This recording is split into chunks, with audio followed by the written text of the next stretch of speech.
تنہائی شب میں ہے خزیں کیا، انجم نہیں تیرے ہم نشیں کیا۔ اقبال فرماتے ہیں کہ اے انسان، شب کی اس تنہائی میں تو خود کو کیوں افسردہ محسوس کر رہا ہے؟ تو نظر اٹھا کر دیکھتا نہیں کہ ستارے بھی تیرے ہم نشیں ہیں۔ یہ رفت آسمان خاموش، خوابیدہ زمیں جہان خاموش۔ تو ذرا غور کرے تو یہ حقیقت تجھ پر واضح ہو جائے گی کہ اتنا بلند ہونے کے باوجود آسمان بھی خاموش اور پرسکوت ہے، اور یہ زمین تو اس طرح ہے کہ جیسے سوئی ہوئی ہے۔ یہ چاند، یہ دشت و در، یہ کہسار، فطرت ہے تمام نسترن زار۔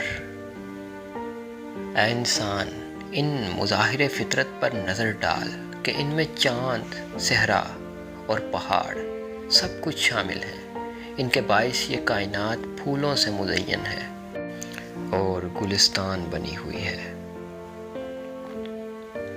موتی خوش رنگ پیارے پیارے، یعنی تیرے آنسوؤں کے تارے۔ اس سے بھی زیادہ یہ جو خوش رنگ، خوبصورت اور پیارے پیارے موتی ہیں وہ تیرے آنسوؤں کی مانند ہیں۔ کس شے کی تجھے ہوس ہے اے دل، قدرت تیری ہم نفس ہے اے دل۔